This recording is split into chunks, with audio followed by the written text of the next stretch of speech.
It's that time again, isn't it? When everyone starts thinking about fresh starts and hitting that reset button, we're all looking at a brand new year ahead. Mhm. And today we're diving into a guide that's all about how to make the most of it. A new year does feel like a symbolic starting line, doesn't it? Yeah. Like a chance to set some intentions and make positive changes. Definitely. But I have to admit, sometimes the whole new year, new me thing can be a bit much, Yeah. a little overwhelming. Right. This guide, though, promises something different. It's more about empowerment than overwhelm. Oh, interesting. So I'm curious to see what it has to offer. That's a great perspective to have going in. It's so easy to get caught up in all the hype. Yeah. But approaching it with that intention for empowerment, that's key. Absolutely. So the guide starts by suggesting we take a little time to reflect on the past year, which, I have to admit, I'm sometimes resistant to. It can feel like dwelling on things that maybe didn't go so well. It's true. Reflecting on setbacks, that can be tough. But this guide suggests we try and view them as valuable learning opportunities. Okay. Think of it like a pilot debriefing after a flight. They analyze what went well, what could be improved, and then they use that information to ensure a smoother, safer journey next time. I like that analogy. But what about those wins? Big or small, how do those fit into the reflection process? That's where it gets interesting. Research actually suggests that acknowledging achievements, even those that seem minor, can boost our motivation and our sense of accomplishment. It's like building a positive feedback loop in our brains. You know what? This actually reminds me of a time last year. I was working on this huge project, and it felt totally stalled. I had hit a wall with this one tiny coding issue. It was driving me nuts. Oh, I've been there. But when I finally figured it out, it was this huge wave of relief, like energy washed over me. And I suddenly felt so much more motivated to tackle the rest of the project. There you go. A perfect example of how celebrating a seemingly small win, it can lead to bigger breakthroughs. Exactly. The guide also talks about gratitude, which is something I think a lot of people try to incorporate. But I'm wondering if you can shed some light on what kind of gratitude practice is most effective.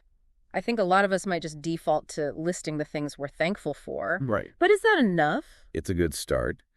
But this guide, it encourages us to go a little deeper than that, to actively engage with our feelings of gratitude. Okay. For instance, instead of just saying, I'm grateful for my family, maybe you could reflect on specific qualities or moments that bring you joy and connection with your loved ones. Or instead of just being thankful for your job, think about what aspects of your work make you feel challenged and fulfilled. Yeah, that makes a lot of sense. It's not just about acknowledging what we have. It's about appreciating the impact those things have on our lives. It's about bringing a sense of mindfulness to that gratitude practice and letting it influence our perspective. Exactly. So the next section of the guide is all about decluttering, which initially made me think of physical spaces, like cleaning out my closet. But this guide seems to be talking about decluttering our lives in a broader sense. Exactly. It's about creating space, both literally and figuratively, for the things that truly matter. Think about how much easier it is to focus when you have a tidy workspace. Oh, absolutely. I can't even begin to think creatively when my desk is piled with papers and clutter. Right. It's like my mind feels cluttered, too. Yeah. This guide suggests applying that same principle to other areas of our lives. Yeah. Like, are there any commitments you've made that are draining your energy rather than fueling your passions? Ooh, that's a tough one, but probably one we all need to ask ourselves at some point. I'm curious how this guide suggests we tackle that, the potentially more sensitive topic of relationships and commitments. It frames it as gently examining our relationships and obligations to see if they're truly serving us. It suggests asking ourselves if there are any connections that feel more obligatory than genuinely fulfilling. I see. It's not about cutting people out, but about being honest with ourselves about where our energy is best spent. It's about choosing to spend our time on things and with people that are truly meaningful and supportive. And I see the guide also mentions financial cleanup as part of this decluttering process. What are your thoughts on that? Ooh, financial clutter, that can be a major source of stress and anxiety. So taking steps to clear it out, that could be incredibly empowering. This could be anything from unsubscribing from those streaming services you never use to finally creating a budget you can stick to. Even something small like closing an unused account can feel like a win.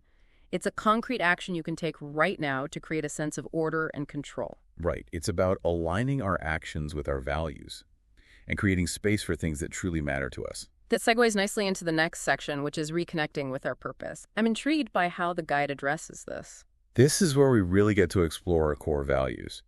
The guide encourages us to ask ourselves those big questions, like what truly matters to me and what gives my life meaning? I know it sounds deep, but I think it's important to revisit those questions from time to time, especially when we're talking about setting intentions for a new year. It's about making sure our actions are aligned with our deepest values and aspirations. So, how does the guide suggest we go about reconnecting with our purpose? One technique the guide recommends is a visioning exercise. Picture yourself a year from now, or even 5 years from now. Where do you want to be? What do you want to have accomplished? How do you want to feel? It's like creating a roadmap for our future selves. And speaking of roadmaps, the guide also talks about crafting a personal purpose statement. What is a purpose statement and why is it so important? A purpose statement is a concise declaration. It captures your core values and aspirations. It's more than just a goal, it's a guiding principle. It informs your decisions and actions. I remember reading a really powerful purpose statement in a book once. It was something like, to empower others to discover their creative potential and use their talents to make a positive impact on the world. It really resonated with me because it felt so clear and actionable. That's a great example. Having a well-defined purpose statement, it can serve as your guiding star. It can help you navigate through life's choices and challenges. Imagine facing a decision between pursuing a new project or dedicating time to mentoring someone. If your purpose statement is centered around empowering others, well, the choice becomes much clearer. It's about aligning your actions with your deepest values, which I think brings us perfectly to the next big topic, setting goals with intentions. Yeah. Once we have a clear sense of purpose, we can start setting goals that are not only achievable, but also deeply meaningful, aligned with that purpose. The guide is a big advocate for SMART goals here. Specific, measurable, achievable, relevant, and time-bound. It's a classic framework. But I'm wondering if you can break down why it's so effective. Those vague resolutions like be healthier, they're easily forgotten. But SMART goals, they provide a clear path to follow. So instead of be healthier, your goal might be to cook 3 healthy meals at home each week. That's specific, measurable, achievable, relevant to your desire to be healthier. And you can set a time frame for achieving it. So it's all about making our aspirations tangible and actionable. And what about this idea of choosing a theme for the year? I've heard about that before, but how does it actually work in practice? Think of it as an overarching intention. That can guide your choices throughout the year. It could be something like growth, balance, or connection. Okay. Let's say you choose connection as your theme. This could then influence decisions you make throughout the year. Maybe you prioritize spending quality time with loved ones, or joining a community group, or reaching out to old friends. I love that. It's like having a filter for your decisions, ensuring they align with your overarching intention. And speaking of making things feel manageable, the guide also emphasizes breaking down those big, ambitious goals into smaller, more achievable chunks. Ah, yes, the power of micro goals. It's about acknowledging and celebrating those incremental steps towards larger aspirations. This reminds me of when I was training for a half marathon. The thought of running 13 miles felt daunting. Yeah. But when I broke it down into smaller weekly mileage goals, it suddenly felt much more doable. And each small win fueled my motivation to keep going. Exactly. It's a powerful way to stay motivated and avoid feeling overwhelmed by the enormity of a big goal. So we've reflected on the past, decluttered our lives, reconnected with our purpose, and set some SMART goals. It feels like we've covered a lot already, but this guide has so much more to offer. Before we dive into the next section, can you give us a sneak peek at what's coming up? The next section dives into, well, something we often overlook, but it's an essential piece of the puzzle: nurturing our well-being. It's about ensuring we have the energy and resilience to pursue our goals, but also taking care of ourselves along the way. This is something I definitely need to hear more about, especially as we're thinking about new beginnings and all the possibilities that come with them. Welcome back. When we left off, we were just about to jump into this idea of nurturing our well-being. Right. This guide, it really emphasizes that to create a foundation to actually achieve these goals, you've got to make sure that you're taking care of yourself too. Yeah, it's such a crucial point. It's like trying to build a house on a shaky foundation. It's just not going to work. But I have to admit, sometimes I struggle with this. I hear you. Self-care can feel like just another thing to add to the to-do list. Yeah. Which kind of defeats the purpose. I think that's where shifting our perspective can be helpful. Instead of viewing self-care as like a chore, maybe try to reframe it as an investment Okay. in your overall well-being.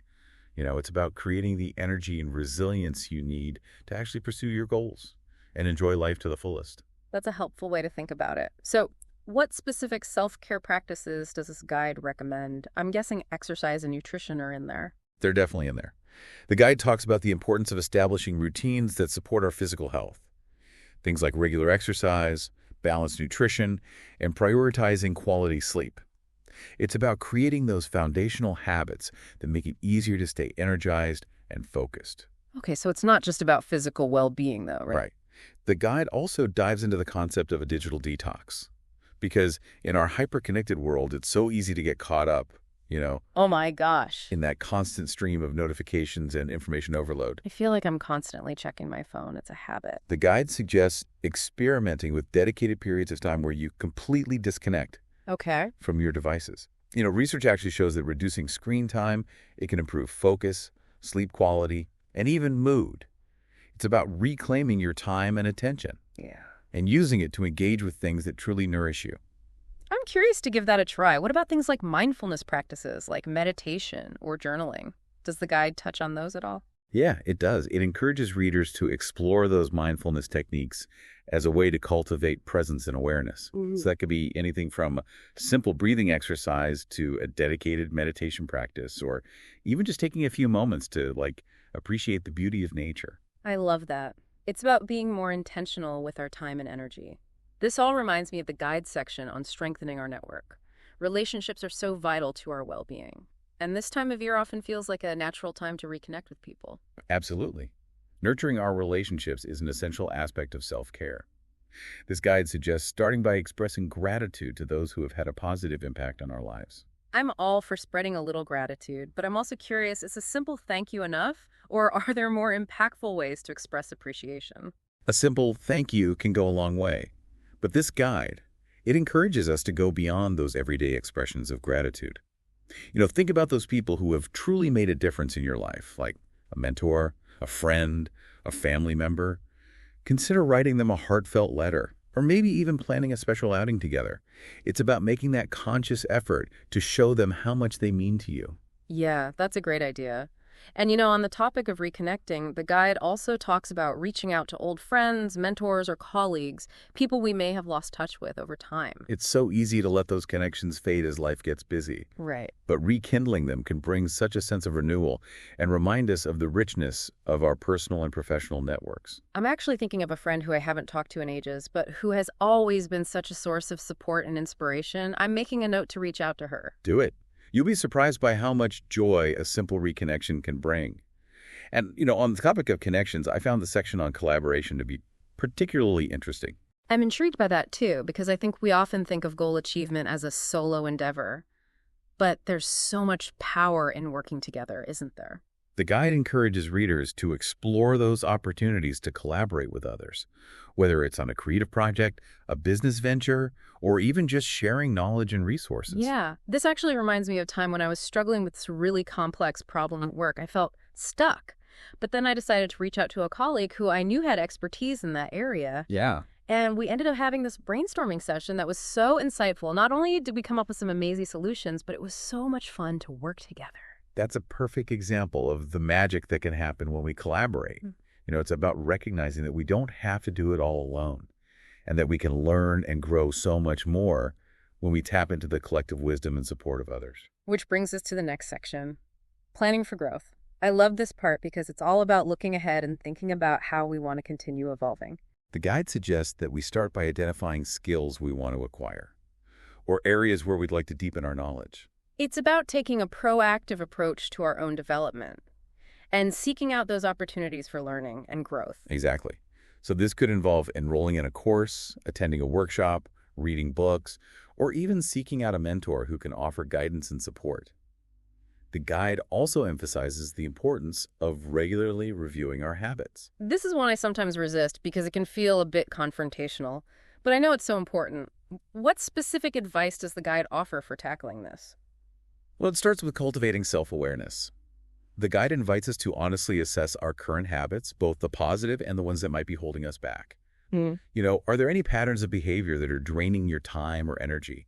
Perhaps you find yourself spending too much time scrolling social media or procrastinating on important tasks. Oh, the social media scroll. I I know. am definitely guilty of that one. It's become such a mindless habit. It's something most of us struggle with these days.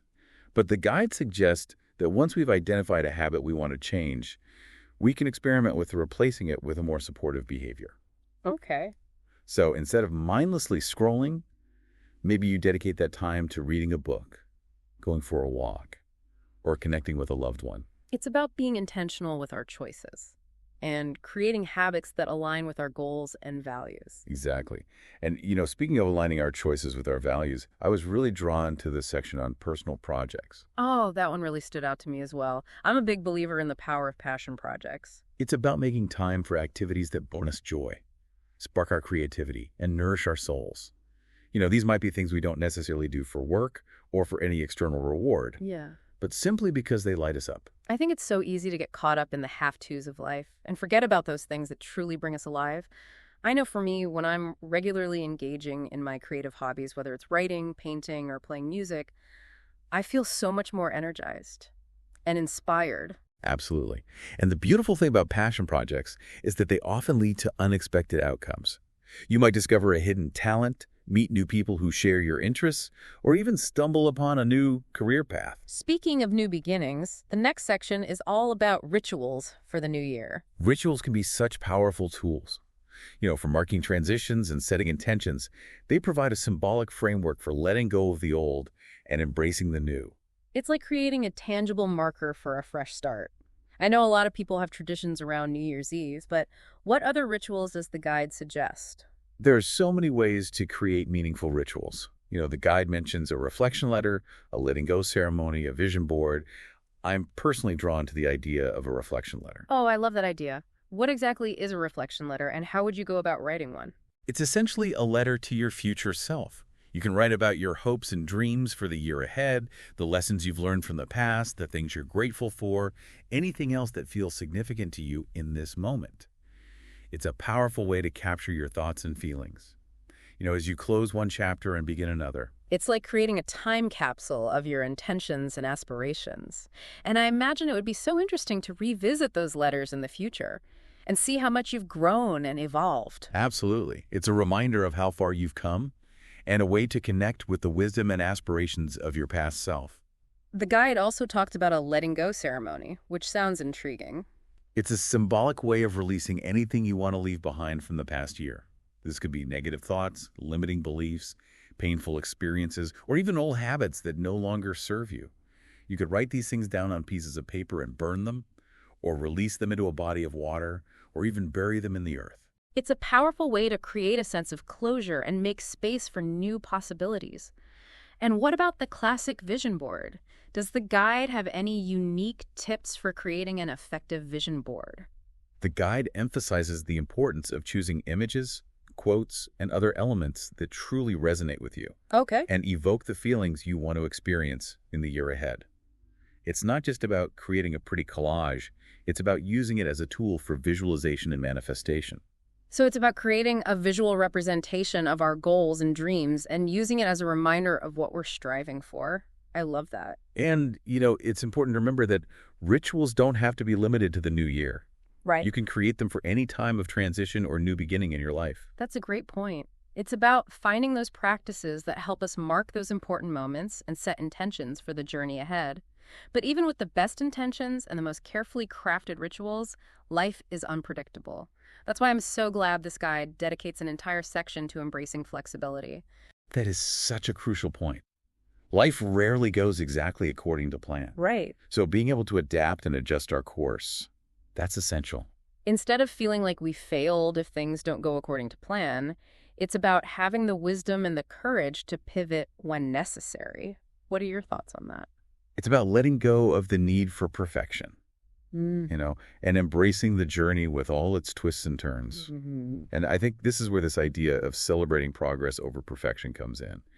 It's about recognizing that growth is not a linear process and that there will be setbacks and challenges along the way. I know I personally struggle with wanting everything to be perfect, but I'm learning that embracing imperfection is actually where the real growth happens. What does the guide say about managing those moments when we inevitably hit a roadblock or experience a setback? It reminds us that it's okay to not have everything figured out. It encourages us to be kind to ourselves, celebrate those small wins, and focus on the progress we've made rather than dwelling on the mistakes. That's such a valuable reminder. It's so easy to get caught in that cycle of self-criticism. But when we can shift our perspective to focus on our growth and resilience, it makes a world of difference. And I think this whole idea of embracing flexibility, it ties back to the guide's main premise, to feel empowered, not overwhelmed as we approach the new year. Exactly. When we're flexible and adaptable, we're less likely to get derailed by those inevitable challenges that life throws our way. It's about approaching the new year with a sense of curiosity, openness, and a willingness to learn and grow along the way. I feel like we've really unpacked a lot in this section of the guide. We've covered everything from self-care to gratitude, reconnecting with loved ones, and embracing flexibility. What's next for us in our deep dive? We have one final section to explore, and it's all about wrapping up the year with intention, purpose, and maybe even a little bit of magic. Ooh, I'm intrigued. This guide is full of surprises. Okay, we're back for the final part of our deep dive into this New Year guide. And I am feeling so ready to embrace all the possibilities. That lie ahead. It's been quite a journey, hasn't it? Exploring all these strategies and insights. It really has. I'm so curious to see what this last section has in store. Me too. The guide calls this final part embracing the magic of new beginnings, which, sounds a bit mystical, Right. But hey, I'm open to it. I love that openness. Yeah. Sometimes we need a little bit of that magic to spark our imagination. Get us excited about what's possible. Totally. So what exactly does this guide mean by embracing the magic? This section focuses on harnessing the energy of this time of year, that sense of renewal and possibility, Right. and using it to fuel our intentions and aspirations. It's about going beyond just setting goals and creating a mindset that allows us to really thrive. It's like tapping into that collective energy of everyone around us who's also setting intentions and making resolutions. Exactly. And the guide suggests a few specific practices for doing this. One that stood out to me is this idea of creating a manifesto for the year ahead. Oh, a manifesto. I know, right? That sounds bold. What exactly does that entail? Well, it's about taking all those goals, intentions, and values we've been exploring and distilling them into this powerful declaration. Think of it as a personal mission statement. It outlines how you want to show up in the world this year. I love that. It's like taking all the best parts of ourselves and kind of weaving them into this roadmap for the journey ahead. What would be some key elements of a manifesto like that?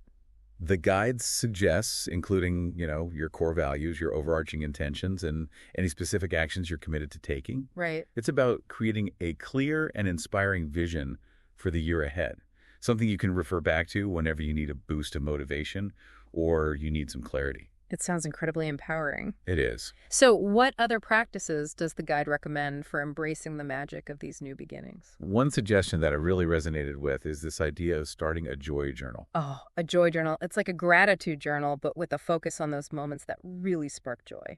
Exactly. It's about actively seeking out those moments, those experiences of joy, whether it's savoring a delicious meal, spending time with loved ones, or engaging in activities that light you up. Yeah. And then taking those few moments to write about those experiences, Yeah. Allowing yourself to really soak them in. It's a beautiful way to cultivate a more positive and appreciative mindset. Yeah.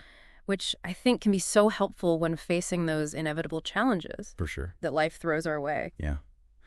The guide also encourages readers to explore new experiences and kind of step outside their comfort zones. I like that. So that could be anything from taking a class in something you've always wanted to learn to traveling to a new destination, or even just striking up a conversation with someone you wouldn't normally talk to. I love that. I'm a big believer in the power of new experiences to shake things up and help us grow. Right. But sometimes it can be a little scary, can't it, to put ourselves out there, especially if we're used to sticking to our routines. The guide acknowledges that fear, and it offers some gentle encouragement to lean into those moments of discomfort. It reminds us that those are often the moments where the most growth happens and, the magic. I think sometimes those unexpected experiences lead us to discoveries that we never could have imagined. I'm reminded of a time when I reluctantly agreed to go on this hiking trip with a friend. I'm not the most outdoorsy person, so I was a bit hesitant, but I ended up having an incredible time. Nice. The scenery was breathtaking, the exercise was invigorating, and I even made some new friends along the way. There you go. Proof that stepping outside our comfort zones can lead to some truly magical experiences. This has been such a rich and insightful exploration of this New Year guide. It really has. I feel like we've uncovered so many valuable tools and strategies for approaching the year ahead, with intention, clarity, and maybe even a little bit of that magic we were talking about. It's been such a pleasure diving into these ideas with you. I'm always amazed by how much wisdom and inspiration we can glean from these kinds of guides, especially when we take the time to really reflect on them and make them our own. Absolutely. I think we've covered just about everything. Are you ready to wrap things up? Yeah, I think so. As we conclude our deep dive into this guide, I'm left with this sense of excitement for the year ahead and all the possibilities it holds. Me too.